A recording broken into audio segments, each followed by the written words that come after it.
बिस्मिल्लाहिर्रहमानिर्रहीम अस्सलामुअलैकुम। आप देख रहे हैं हमारा चैनल देसी स्टाइल फूड सीक्रेट। तो आज मैं आप लोग के लिए बहुत ही ज़बरदस्त सी रेसिपी लेके आई हूँ, माल्टे का शरबत बनाने की रेसिपी, जिसे आप 3 महीने तक स्टोर करके भी रख सकते हैं।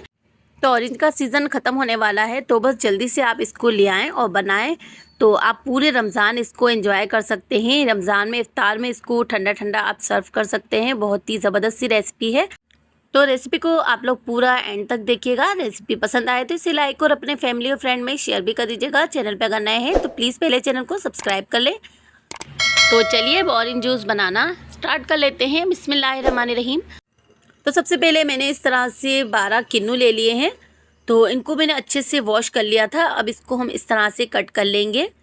तो भी बहुत ही ज़बरदस्त से किन्नू आ रहे हैं और बहुत ही सस्ते भी मिल रहे हैं। तो आप लोग भी अभी से इसको बनाकर पूरे रमज़ान इसको एंजॉय कर सकते हैं।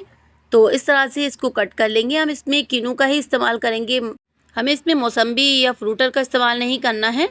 तो हमें किन्नू ही लेने हैं और वो भी पतले छिलके वाले लेंगे, क्योंकि इसमें रस ज़्यादा होता है और मोटे छिलके वाले जो होते हैं उनमें इतना रस नहीं होता है। तो इसलिए हम अच्छे पतले छिलके वाले ही इस तरह से लेंगे और इनको इस तरह से हम कट कर लेंगे। सबको मैंने हाफ हाफ इस तरह से कट कर लिया है।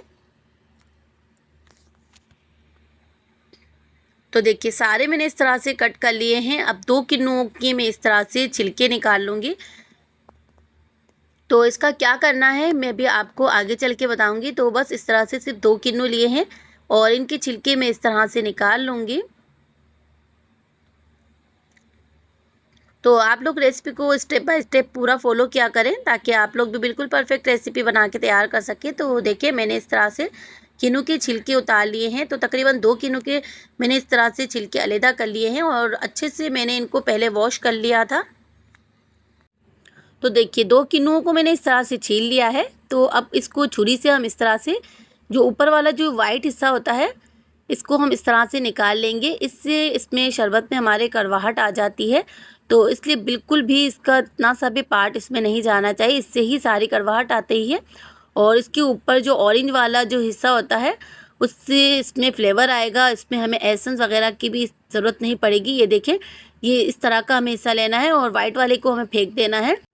तो वाइट वाले पार्ट में ही कड़वाहट होती है और इसमें फ्लेवर होता है। तो ये बहुत ही ज़बरदस्त इसका फ्लेवर, हम एसेंस भी नहीं डालेंगे और इसी से फ्लेवर बनाएंगे। तो वो मैंने इस तरह से छिलके उतार के अलग कर लिए हैं और अब मैं इस तरह से माल्टे का जूस निकाल रही हूँ। तो इस तरह से मैंने देखें इस तरह छन्नी ली है और इसके ऊपर इस तरह निकाले, ताकि इसके अंदर कोई भी ज़र्रा या इसका कोई भी बीज वगैरह इसमें ना जाए। तो इसलिए मैंने इस तरह से स्ट्रेनर से इस तरह से निकाल रही हूँ जूस। तो इस तरह से किन्नू के कोई दूसरे ज़र्रात और बीज वगैरह कुछ भी इसमें नहीं जाएंगे और बहुत ही ज़बरदस्त हमारा इस तरह से जूस बन के तैयार होगा।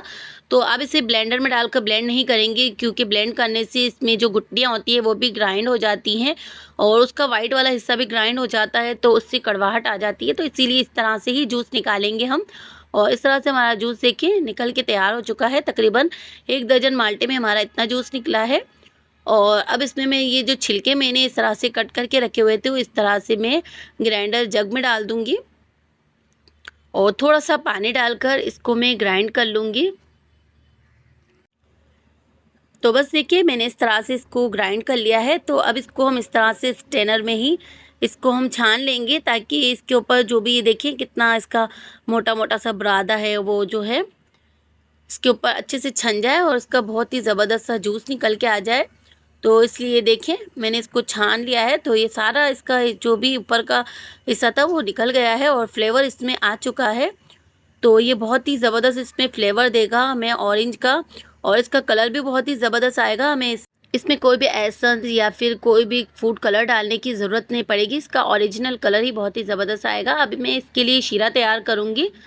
तो एक कढ़ाई ले ली है मैंने और अब इसमें मैं डाल रही हूँ तकरीबन 4 कप मैंने चीनी ली थी।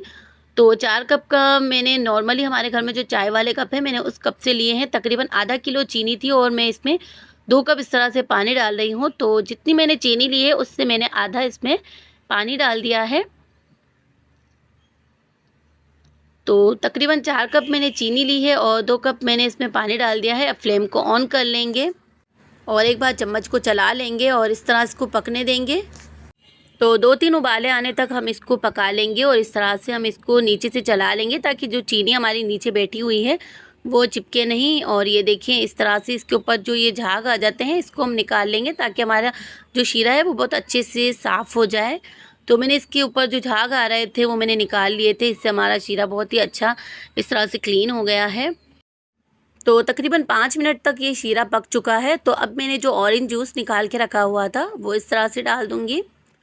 और अब इसमें मैंने ये इस तरह से छिलका जो रखा हुआ था जिसको मैंने ग्राइंड किया था उसको भी इसमें थोड़ा-सा डालेंगे और इसको हम थोड़ा-सा चख लेंगे कि इसका फ्लेवर ठीक है। अगर ज़रूरत लगेगी तो हम फ्लेवर के लिए और भी डालेंगे। तो तकरीबन 2 किलो के मैंने इस तरह से जो छिलके ग्राइंड किए थे वो सारे ही इसमें डल चुके थे।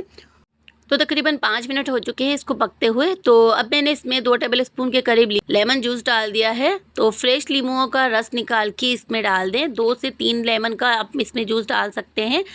तो लेमन का जूस डालने से इसमें थोड़ी सी खटास आ जाएगी और इसमें जो इसकी शेल्फ़ लाइफ है वो भी बढ़ जाएगी। और इसमें थोड़ा-सा इसकी फ्लेवर को बैलेंस करने के लिए मैंने नमक डाल दिया है। तकरीबन हाफ़ टी स्पून के करीब मैंने इसमें नमक डाला है। इससे बहुत ही अच्छा फ्लेवर आता है और उसका फ्लेवर जो है वो बैलेंस हो जाता है। तो शरबत मीठा होता है, इसकी वजह से ये गले में लगता है, तो थोड़ा-सा नमक डालने से ये गले में नहीं लगेगा। तो बस इसको इस तरह से हाई फ्लेम पर 5 से 7 मिनट तक इसको पका लेंगे। थोड़ा-सा इसको थिक करना है। तो इसको मैंने तकरीबन 5 से 7 मिनट तक पका लिया है इस तरह से हाई फ्लेम पर। तो ये ठंडा होने के बाद और भी थिक हो जाएगा, तो इसलिए मैंने बस फ्लेम को ऑफ़ कर दिया है। अब इसको हम ठंडा होने देंगे।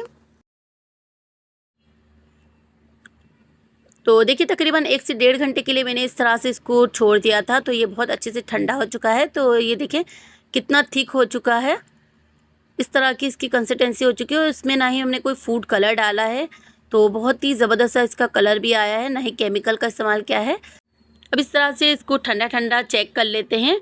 तो इस तरह से मैंने आइस क्यूब्स गिलास में डाल लिए हैं और 3-4 टेबल स्पून के करीब मैंने इस तरह से स्क्वैश डाला है और थोड़ा-सा पानी डालकर इसको मिक्स कर लेंगे। तो देखिए कितना ज़बरदस्त इसका ओरिजिनल ही कलर आया है। कोई हमने इस पे फूड कलर वगैरह कुछ भी ऐड नहीं किया है। बहुत ही ज़बरदस्त इसका कलर आया है। और बाकी के ऑरेंज जूस को हम किसी भी बोतल में या जार में रखकर इसको फ्रिज में रखकर 3 महीने तक इस्तेमाल कर सकते हैं। तो आप भी रमज़ान के लिए इसको अभी से बनाकर स्टोर कर लें। बहुत ही ज़बरदस्त सी रेसिपी है। रेसिपी पसंद आई हो तो इसे लाइक कीजिएगा और हमें कमेंट्स करके ज़रूर बताया करें कि आप लोग को हमारी रेसिपीज़ कैसी लगती हैं। रेसिपी पसंद आए तो इसे लाइक शेयर सब्सक्राइब कर दीजिएगा। मिलते हैं एक और नई रेसिपी के साथ। तो जब तक अपना ख्याल रखिएगा, हमें अपनी दुआओं में याद रखिएगा। तो जाने से पहले चैनल को ज़रूर सब्सक्राइब कर लीजिएगा। तो अब हमें इजाज़त दीजिए। अल्लाह हाफ़िज़।